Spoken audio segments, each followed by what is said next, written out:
After the end of World War II, some of my family managed to escape the communists and move to England.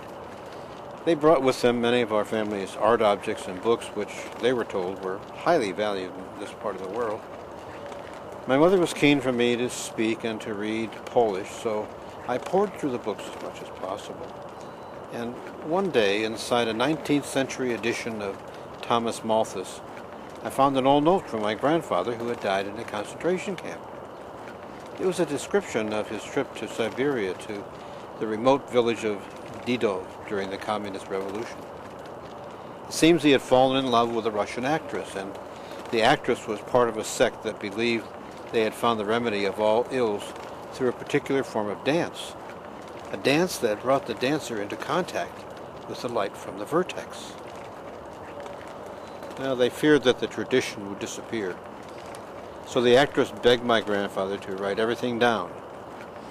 He mustn't have thought it was very important, because there the notes sat until the day I found them. But dance isn't something you can write about. You have to do it. Exactly. Here, let me read the note to you.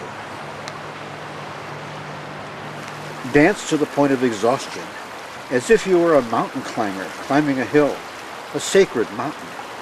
Dance until you're so out of breath that your body is forced to obtain oxygen some other way. In the end, it will cause you to lose your identity and your relationship with space and time.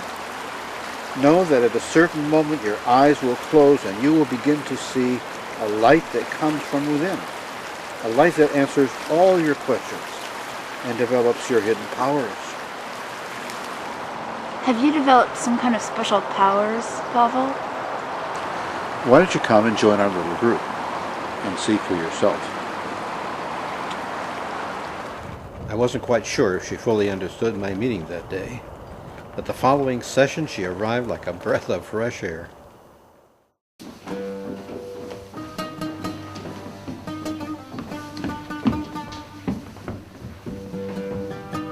Everybody, 1 second. Everybody, I'd like you to meet my upstairs neighbor, Athena, and her little son, Theo. They're going to be joining our little group.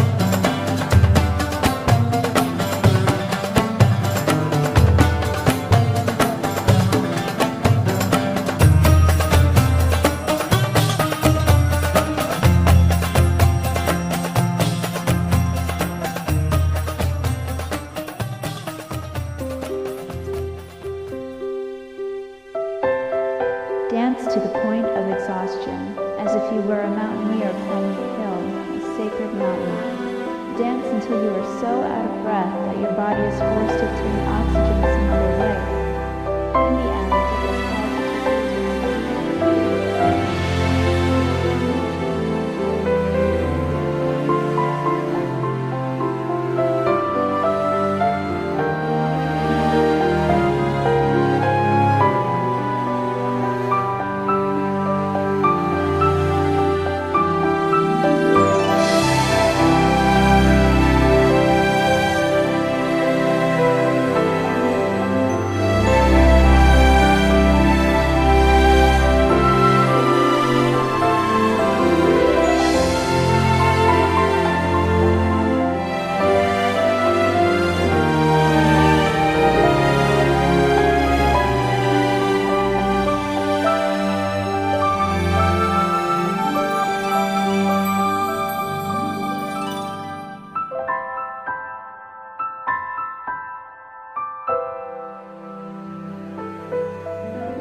Every night for nearly a month, we danced to the point of exhaustion But that wasn't enough for Athena.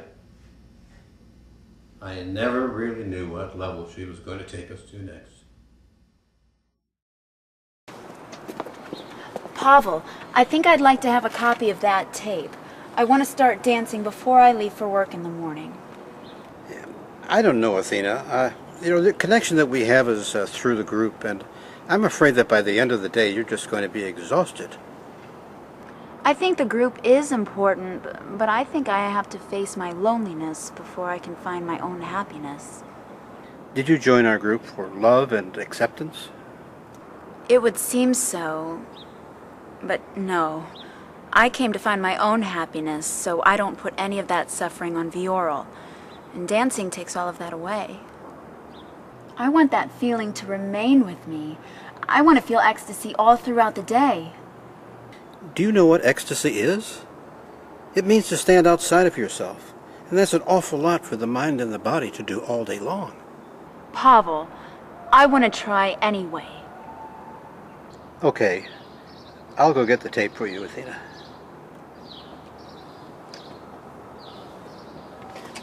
Pavel, wait. I didn't mean to upset you. I just wanted to take what your grandfather started and share it with others. On the contrary, my dear, I think what you're doing is wonderful. You know, you never really did tell me why you dance, Pavel. Why don't we sit down?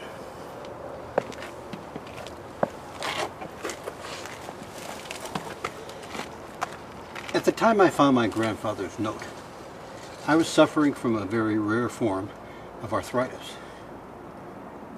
The doctors expected I'd be in a wheelchair by the time I was 35. I knew there wasn't much time ahead of me, so I decided to devote myself to something I knew I wouldn't be able to do later. The inhabitants of Didov believed in the curative powers of the dance, so I set out to try and prove the doctors wrong. The Catholic faith would say that dance is certainly not a cure, but I found over the years that through the dance my body grew stronger instead of weaker. You see, as a young man, I had no idea what the right music would sound like. So I would sit down and put on this black hood to try and transport my spirit back to the village of Didov, to the time of my grandfather and his actress. In the silence of my bedroom, I would ask them to teach me the dance, because I'd be soon paralyzed forever. The more my body moved, the more brightly the light shone in my heart. The more I learned, whether it was on my own or maybe from the ghosts of the past. Pavel? Pavel? I'm sure that you're doing the right thing, Athena. Every morning after that, I awoke to the sound of loud music and dancing upstairs. I wondered how she could face her job after spending almost an hour in trance. A few days later, I learned why. So, how have you been, Athena? Oh, things have been wonderful. My colleagues at work and I have formed a group, and we call ourselves the Pilgrims of the Vertex. All thanks to your grandfather and his note. No, all thanks to you, Athena. You're the one who saw its value and shared it with others. Through all the years, I've tried very hard. But somehow I felt that others would find the whole thing ridiculous. I know you're going to be going away soon. But before you do, I'd like to know what you've learned through all of this. Well, I've learned that while ecstasy is a way to stand outside of yourself, dancing allows you to reach out and connect to the spiritual world. I believe that classical ballet dancers dance on point so they can simultaneously touch the earth and reach up for the sky.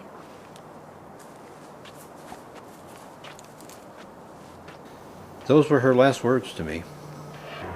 During any dance to which we surrender with joy, the brain loses its controlling power, and the heart takes up the reins of the body. Only at that moment does the vertex appear.